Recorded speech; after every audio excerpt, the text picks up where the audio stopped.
자, 잠시 후에 저희가 도착한 이곳은 샌프란시스코 마리나 지구 초록공원과 고요한 석호 옆에 우뚝 솟은 아름다운 건축물 예술의 신전 4세계 궁전 팰리스 오브 파인 아치입니다. 이 옛날로 마 아테네 신년 같은 이웅장한 조형물은 1919년 파나마 태평양 세계 박람회를 위해 세워졌던 박람회장 겸 극장이었습니다.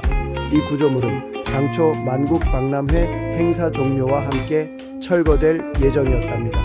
그런데 너무나도 많은 이들이 이 아름다움에 반해버렸습니다.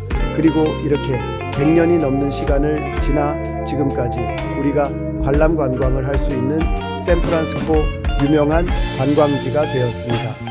당시 이 박람회는 파나마 운하 개통을 기념하고 동시에 1906년 대지진에서 화려하게 부활한 샌프란시스코의 회복력을 전 세계에 알리기 위한 축제였습니다. 8개월 동안 세계 각국에서 1000만 명이 넘는 인파가 이곳을 다녀갔고요. 그 중심에 바로 이 예술의 궁전이 있었습니다.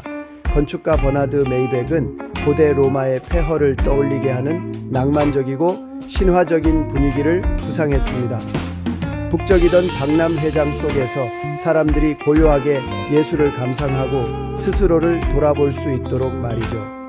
둥근 돔과 기둥들 그리고 석호 위에 비친 궁전의 반영은 마치 한 편의 그림 같죠.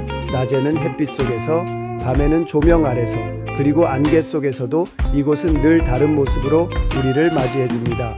돔은 49m 약 15층 높이에 달하며 주변에 8개의 반원형 회랑과 함께 웅장한 장관을 이룹니다. 하지만 여러분, 이 구조물이 원래는 석고와 목재로 된 임시 건물이었다는 거 믿어지시나요?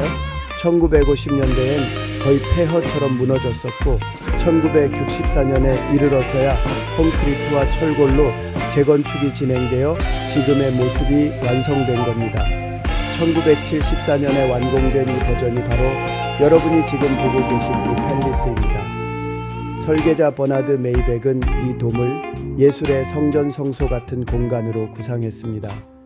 중앙돔 아래에는 회화와 조각 작품들이 전시되었고 하늘을 향해 열린 천장 위에서 떨어지는 자연광은 마치 예술이 하늘과 연결되어 있는 듯한 영감을 주죠. 사람들은 이곳을 걷고 멈추고 생각하며 고요히 자신을 마주했습니다. 장식과 조각 역시 특별한 의미를 담고 있습니다.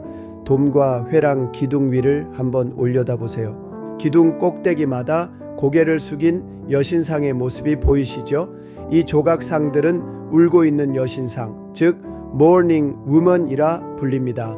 어깨를 감싸고 머리를 숙인 채 사색에 잠긴 듯한 이 여인상들은 시간 속에서 사라져가는 예술과 인간 문명의 덧없음을 표현합니다. 이 조각을 만든 사람은 조각가 울릭 엘러후젠인데요. 반복적으로 배치된 이 조각상 덕분에 팰리스는 단순한 건축물이 아니라 마치 고요한 묵상 공간처럼 느껴집니다. 저기 기둥 위에 있는 여신상 보이시죠? 마치 고요하게 울고 있는 듯한 모습이죠. 예술이 사라진 자리를 애도하며 그 아름다움을 기억하는 형상이라 합니다. 이 또 하나 주목하실 부분은 돔 외벽을 따라 조각된 프리즈 디 조각입니다. 이 프리즈는 고대 그리스 조각의 영향을 받아 조각가 브루노 짐이 작업했는데요. 인간이 예술과 조화를 향해 나아가는 투쟁의 과정을 표현합니다. 신화를 연상시키는 장면 속 인물들은 단순한 장식이 아니라 고통 속에서도 아름다움을 창조하는 인간의 모습을 담고 있습니다. 바로 이 팰리스가 전하고 싶은 가장 큰 메시지이기도 하죠. 원래 돔 안쪽에는 벽화도 있었습니다. 예술의 탄생, 인류의 창의성, 그리고 캘리포니아의 번영을 그렸다라고 전해지는데요. 아쉽게도 지금은 복원되지 않고 사라졌습니다.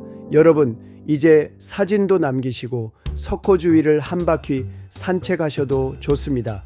이곳은 샌프란시스코에서 가장 많은 영화에 등장한 명소 중 하나랍니다. 영화 더 록의 히치콕의 현기증, 바이센테니얼 맨, 에센게리아, 내 이름은 칸 등 수많은 장면에서 이 구조물이 사용되었고 심지어 왕좌의 게임의 도시 미린 메레엔의 건축 모티브로도 등장했답니다. 이 아름다운 공간에서 사진 한 장, 산책 한 바퀴는 오랫동안 기억에 남으실 것입니다. 이곳은 단지 오래된 건물이 아니라 예술과 기억, 샌프란시스코의 부활, 인간의 아름다움을 담은 살아있는 유산입니다. 자, 잠시 후에 저희가 도착한 이곳은 샌프란시스코 마리나 지구 초록공원과 고요한 석호 옆에 우뚝 솟은 아름다운 건축물 예술의 신전 4세계 궁전 팰리스 오브 파인 아츠입니다. 이 옛날로 마아텐의 신년 같은 이웅장한 조형물은 1919년 파나마 태평양 세계 박람회를 위해 세워졌던 박람회장 겸 극장이었습니다. 이 구조물은 당초 만국 박람회 행사 종료와 함께 철거될 예정이었답니다. 그런데 너무나도 많은 이들이 이 아름다움에 반해버렸습니다. 그리고 이렇게 100년이 넘는 시간을 지나 지금까지 우리가 관람 관광을 할 수 있는 샌프란시스코 유명한 관광지가 되었습니다. 당시 이 박람회는 파나마 운하 개통을 기념하고 동시에 1906년 대지진에서 화려하게 부활한 샌프란시스코의 회복력을 전 세계에 알리기 위한 축제였습니다. 8개월 동안 세계 각국에서 1,000만 명이 넘는 인파가 이곳을 다녀갔고요. 그 중심에 바로 이 예술의 궁전이 있었습니다. 건축가 버나드 메이백은 고대 로마의 폐허를 떠올리게 하는 낭만적이고 신화적인 분위기를 구상했습니다. 북적이던 박람회장 속에서 사람들이 고요하게 예술을 감상하고 스스로를 돌아볼 수 있도록 말이죠. 둥근 돔과 기둥들 그리고 석호 위에 비친 궁전의 반영은 마치 한 편의 그림 같죠. 낮에는 햇빛 속에서, 밤에는 조명 아래서, 그리고 안개 속에서도 이곳은 늘 다른 모습으로 우리를 맞이해 줍니다. 돔은 49m, 약 15층 높이에 달하며 주변에 8개의 반원형 회랑과 함께 웅장한 장관을 이룹니다. 하지만 여러분, 이 구조물이 원래는 석고와 목재로 된 임시 건물이었다는 거 믿어지시나요? 1950년대엔 거의 폐허처럼 무너졌었고 1964년에 이르러서야 콘크리트와 철골로 재건축이 진행되어 지금의 모습이 완성된 겁니다. 1974년에 완공된 이 버전이 바로 여러분이 지금 보고 계신 이 팰리스입니다. 설계자 버나드 메이백은 이 돔을 예술의 성전성소 같은 공간으로 구상했습니다. 중앙돔 아래에는 회화와 조각 작품들이 전시되었고 하늘을 향해 열린 천장 위에서 떨어지는 자연광은 마치 예술이 하늘과 연결되어 있는 듯한 영감을 주죠. 사람들은 이곳을 걷고 멈추고 생각하며 고요히 자신을 마주했습니다. 장식과 조각 역시 특별한 의미를 담고 있습니다. 돔과 회랑 기둥 위를 한번 올려다보세요. 기둥 꼭대기마다 고개를 숙인 여신상의 모습이 보이시죠? 이 조각상들은 울고 있는 여신상, 즉 모닝 우먼이라 불립니다.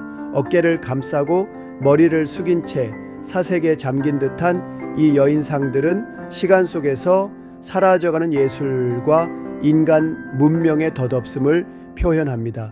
이 조각을 만든 사람은 조각가 울릭 엘러후젠인데요. 반복적으로 배치된 이 조각상 덕분에 팰리스는 단순한 건축물이 아니라 마치 고요한 묵상 공간처럼 느껴집니다. 저기 기둥 위에 있는 여신상 보이시죠? 마치 고요하게 울고 있는 듯한 모습이죠. 예술이 사라진 자리를 애도하며 그 아름다움을 기억하는 형상이라 합니다. 이 또 하나 주목하실 부분은 돔 외벽을 따라 조각된 프리즈 디 조각입니다. 이 프리즈는 고대 그리스 조각의 영향을 받아 조각가 브루노 짐이 작업했는데요. 인간이 예술과 조화를 향해 나아가는 투쟁의 과정을 표현합니다. 신화를 연상시키는 장면 속 인물들은 단순한 장식이 아니라 고통 속에서도 아름다움을 창조하는 인간의 모습을 담고 있습니다. 바로 이 팰리스가 전하고 싶은 가장 큰 메시지이기도 하죠. 원래 돔 안쪽에는 벽화도 있었습니다. 예술의 탄생, 인류의 창의성, 그리고 캘리포니아의 번영을 그렸다라고 전해지는데요. 아쉽게도 지금은 복원되지 않고 사라졌습니다. 여러분, 이제 사진도 남기시고 석고 주위를 한 바퀴 산책하셔도 좋습니다. 이곳은 샌프란시스코에서 가장 많은 영화에 등장한 명소 중 하나랍니다. 영화 더 록에스의 히치콕의 현기증, 바이센테니얼 맨의 센게리아, 내 이름은 칸 등 수많은 장면에서 이 구조물이 사용되었고, 심지어 왕좌의 게임의 도시 미린 메리엔의 건축 모티브로도 등장했답니다. 이 아름다운 공간에서 사진 한 장, 산책 한 바퀴는 오랫동안 기억에 남으실 것입니다. 이곳은 단지 오래된 건물이 아니라 예술과 기억, 샌프란시스코의 부활, 인간의 아름다움을 담은 살아있는 유산입니다.